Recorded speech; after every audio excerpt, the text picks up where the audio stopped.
Before I start the video, I just want to make a little public service announcement. Stay hydrated. Hey everyone, welcome back. My name is Yuya. You can call me Zachary. I'm a second year dental student at McGill University. So if you're watching this video, I'm assuming two things. First one is that you got accepted to dental school. For that, congratulations. It's going to be a new adventure. It's going to be a new profession that you're going to have so much fun in. Or you're a pre-dental student who is trying to figure out what they can do to prepare for dental school. You're at the right place. And if you want to see more of a day-to-day life tasks that I do as a dental student, please check out the video above for my day in the life of a dental student. For this video, I'm going to talk about the 5 things that I wish I knew before starting dental school. So let's start. The amount of material that you'll have to learn is not comparable to undergrad or CEGEP.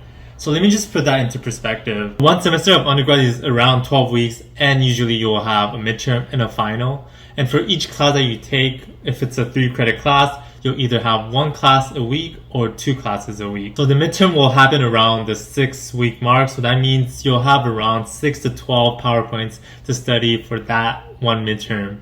And you do that times 5 if you have a full course load. So that means you're around 30 to 60 PowerPoints to study per midterm, which is within 6 weeks. Now, if you compare it to dental school or medical school, you have around 40 to 50 PowerPoints to study per block. And a block can vary from 3 weeks to 6 weeks depending on how much material there is. For the shorter blocks, you can imagine how much it is because it's basically double the material that you would have to learn from undergrad. During our orientation, they basically made the analogies to drink water from a fire hose. It just comes to show that there's so much to learn about dental school or medical school that it's impossible to learn everything. So that's why you have to pick and choose what you think is high yield or what you think is more important for you. I'd say no matter how much people warn you about it, it's only until you actually start dental school that you actually realize the extent of it. There will be a learning curve at the beginning of the year, but it'll only take around a few weeks to a month for you to get used to it.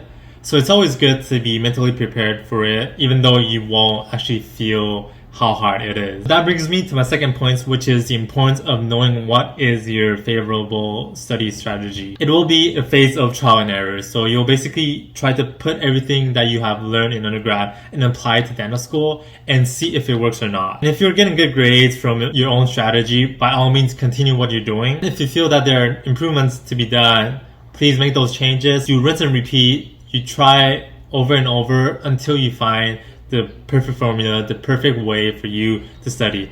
I know each person has different ways of studying. Find the best study method that is true to yourself. Also, most lectures are recorded. There's not many mandatory attendances, especially for the didactic classes. It's perfect for you if you're the type who likes to stay at home and learn. And also it saves you so much commute time. You can also speed up recordings to 2 times or 1.5 times speed so that it takes less time for you to go over those lectures. However, if you know yourself and you know that you focus better in class, then go to class. At the end of the day, it's for you to do what is best for you according to your learning habits. Again, it will definitely take some adjustment to do, but once you get used to it, then it'll be smooth sailing from there. As much as you want to have good grades in dentistry, you should not study 24/7 because you are much more than the title of dental student. There are so many things that you can do outside of school, so don't be defined by dentistry. Meet people, explore the city if you're new to the city, find new hobbies. I'm not telling you to not study and just to hover around the passing grade.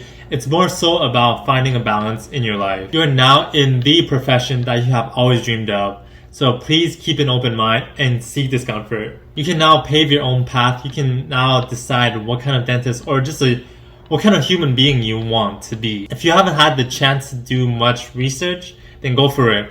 If you want to volunteer more or shadow more, go for it. Or if you just want to relax, that is okay as well. Go for it. You do deserve it. You have worked so hard in the past few years, whether it's CEGEP or undergrad, to finally achieve your goal of getting into dental school. So do the things that you believe will make you a better dentist, a better person, so that you can achieve the person that you want to be. Your future is in your own hands now. The people that you're going to meet will be with you for the next 4 years. So make friends, find people that you vibe with. Once you start dental school, they're going to be the people who will understand you the most regarding what you're going through. You're gonna have each other's back during very stressful, very emotional moments. Your friends are going to become your study partners as well, so you can be accountable for each other throughout the whole 4 years, pushing each other to where you aim to be. You will have the best 4 years of your life with those people, filled with joy, filled with happiness. That is for sure, with some obstacles here and there, but you will face and overcome each and every single one of them together.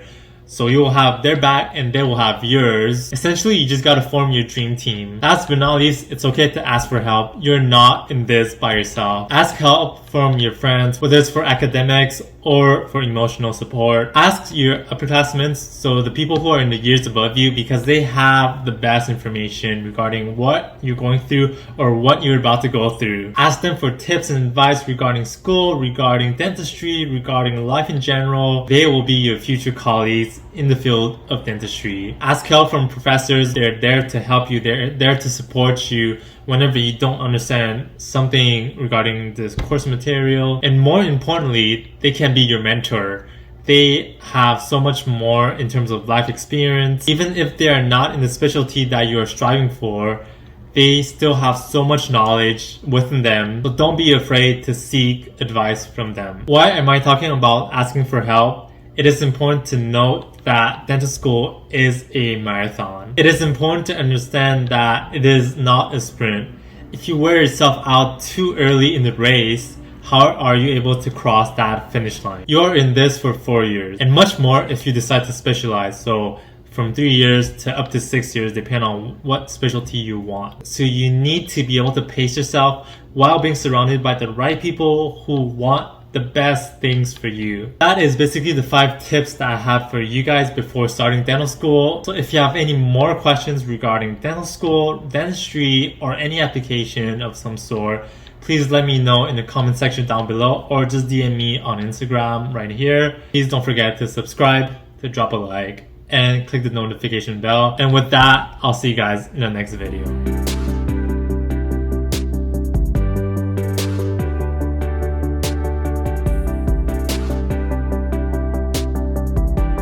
So what I wish I knew was everything.